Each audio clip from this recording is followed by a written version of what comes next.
So 7.4 is about two-way tables. Two-way tables are basically another way we can organize information. So continuing on in chapter 7, which is data analysis and displays, this is another way we can display data and use it to analyze the data. So a two-way table is a frequency table that displays the data from one source, that belongs to two categories. So it's data from one source, but it can belong to two different categories. And you'll see what I mean when we go through the first couple examples here. So let's write that definition. It's a frequency table.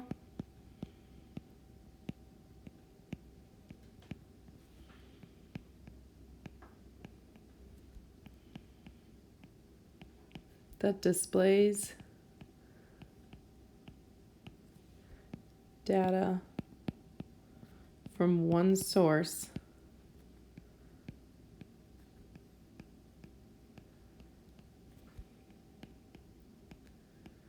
that belongs to two categories. So you're going to see this in the examples that we do, but just to kind of give you a general example here, kind of an idea of this, how can data be from one source but belong to two categories? Maybe I'm collecting data from all of the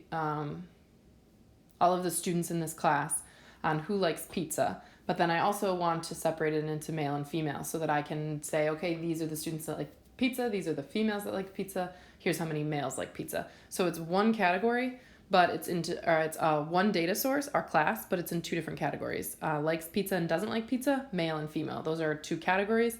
The one source is our class. We're collecting data from our class. We're categorizing it into two different categories. So then we have two different frequencies that we're going to talk about, the joint frequency and the marginal frequency. So the joint frequency is basically each entry in the table. So we're going to be making tables here. Each of the boxes we fill in is a joint frequency. It's each entry in the table. So using my example of male and female likes pizza, doesn't like pizza, one entry, one joint frequency would be a female, the number of females who do like pizza, then the number of males who do like pizza, then the number of females who don't like pizza, and then the number of males who don't like pizza. Those would be my joint frequencies. The marginal frequencies are the sums of the rows and columns. So for example, if I were to say how many males were there, you would have to add the males that do like pizza and the males that don't like pizza to get the total number of males. That's a marginal frequency. So to get marginal frequencies, we actually have to add together rows and columns. It's the sums of rows and columns.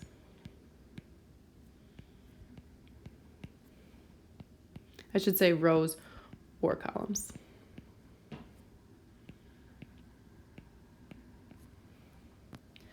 All right, so let's take a look at the first example. We have a frequency table here, and then the directions say create a new column and a new row for the marginal frequencies, then add the entries in each row and column.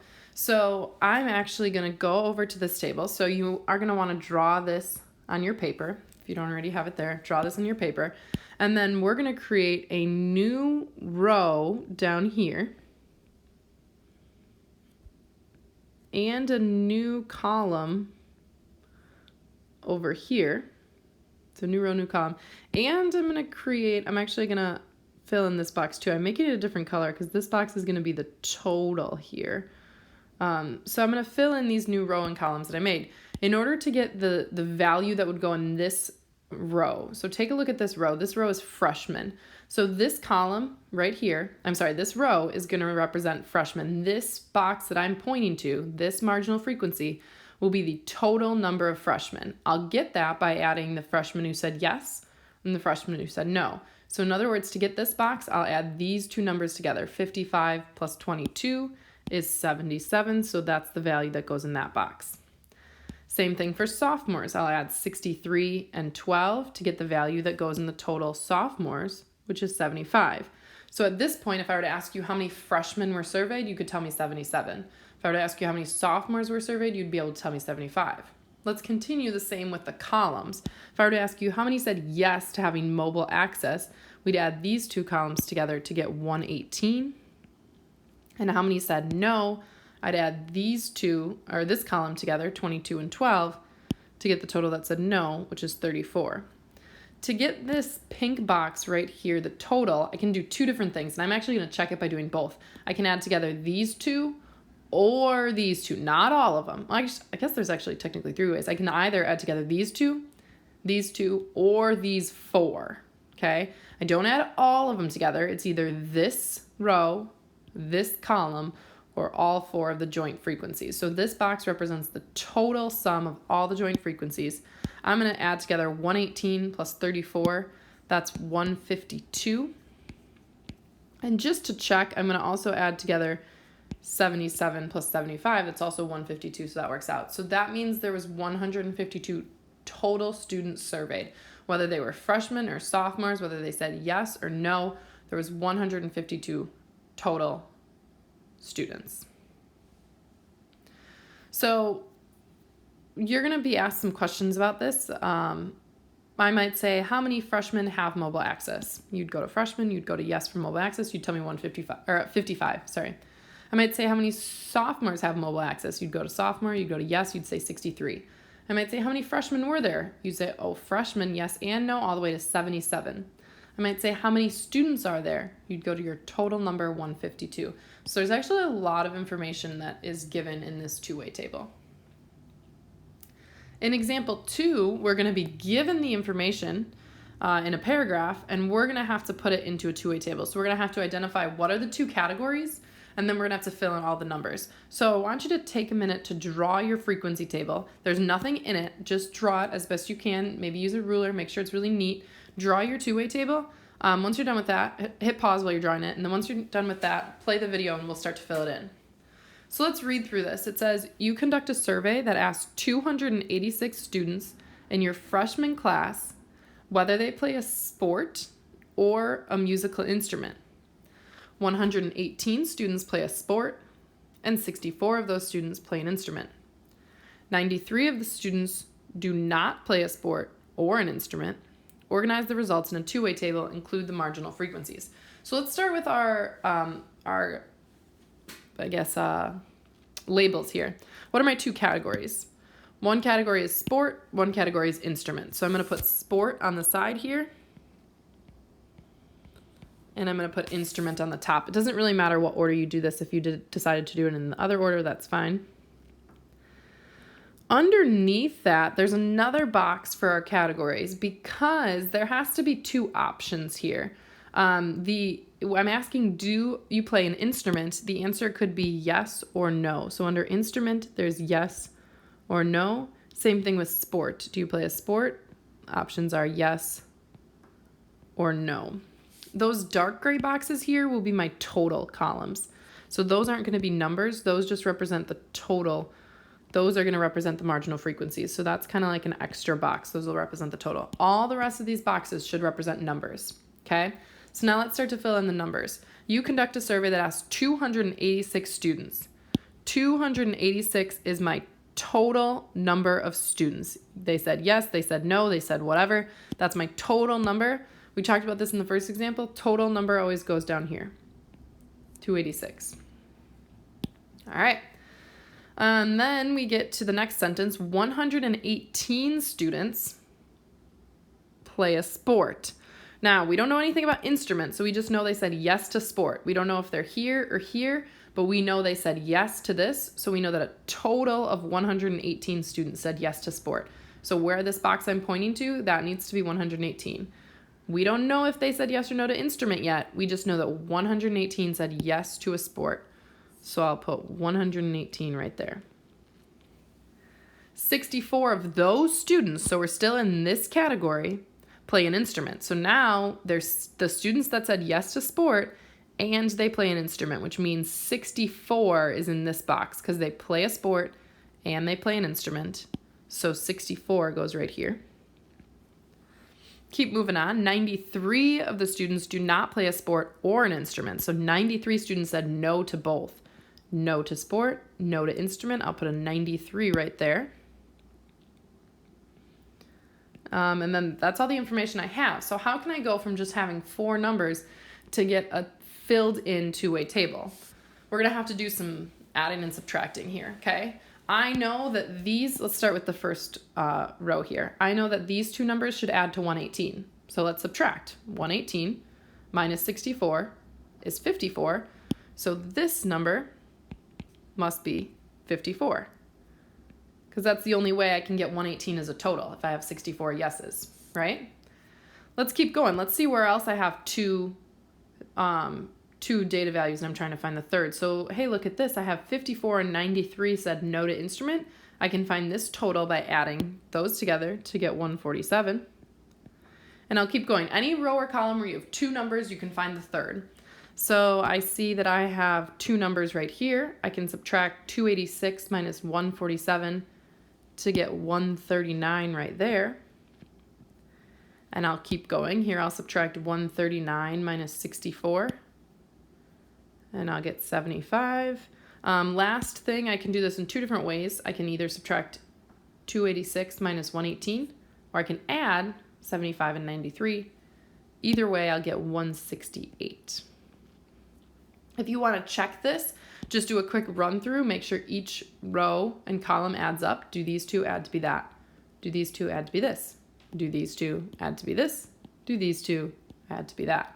And then these four numbers, each of the joint frequencies, should add up to be this total of 286.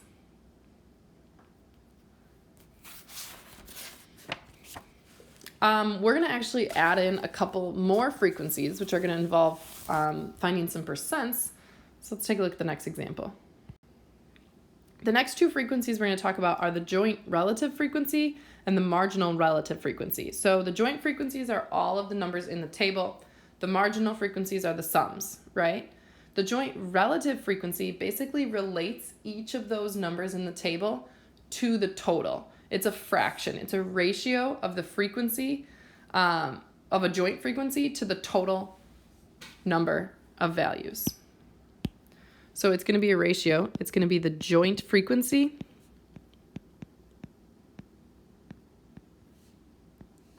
over the total. You'll be dividing. The marginal frequencies is going to be either a sum of the joint relative frequencies, or you can take, actually we'll just write it like that. It's a sum of the joint relative frequencies.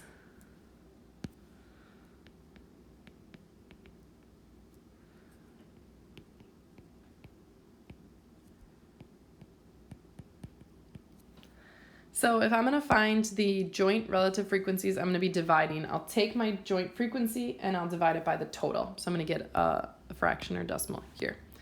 So we're given a two-way table and then we have a blank two-way table next to it. So it says the two-way table shows the results of a survey that asked college-bound high school students whether they plan to major in a medical field. Make a two-way table that shows the joint and marginal relative frequencies.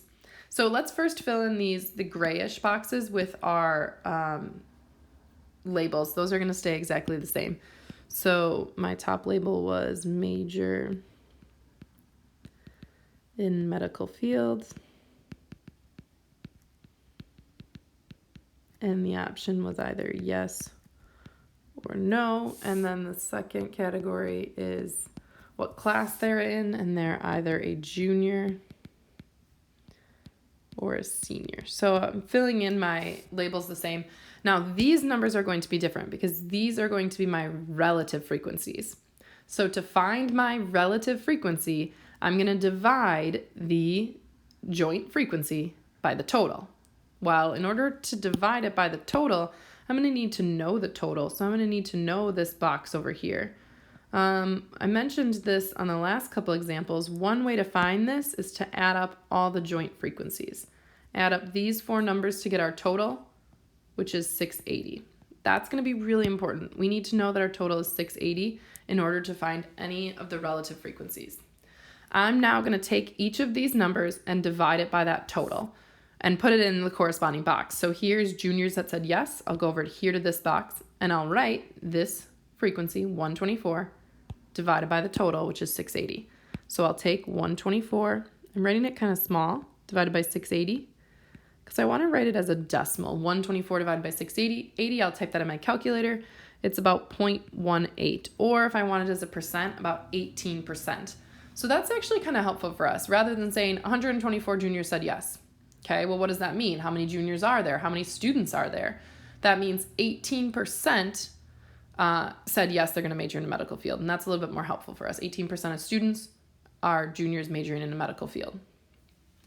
All right, let's keep doing that. Next one would be 219 divided by 680. Again, I'll type that on my calculator. I'll get 0.32. I'll keep going. 101 divided by 680 is 0.15. And lastly, 236 divided by 680 is 0.35. It does ask us to also write the marginal relative frequency. So I'm going to add one more row and column, and I'm going to add up these new frequencies I just found. So here I'm going to add up 0.18 and 0.32, and I'll get 0.5. Same thing with 0.15 and 0.35, I'll get 0.5. I'll add up 0.18 and 0.15 down here to get 0.33, and 0.32 plus 0.35 to get 0.67.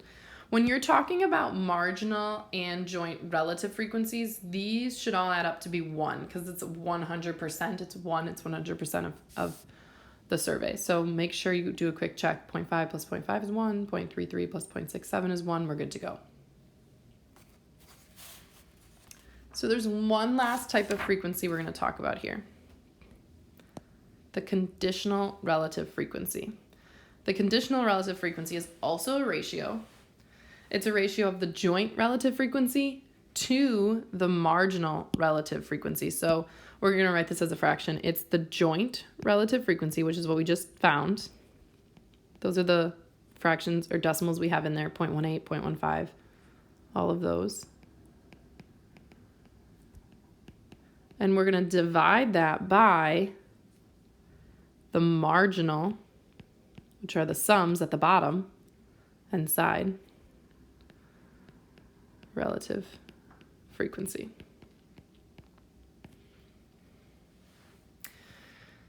So example 4 says, use the survey results in example 3 to make a two-way table that shows the conditional relative frequencies based on column totals. That's going to be an important part there, column totals.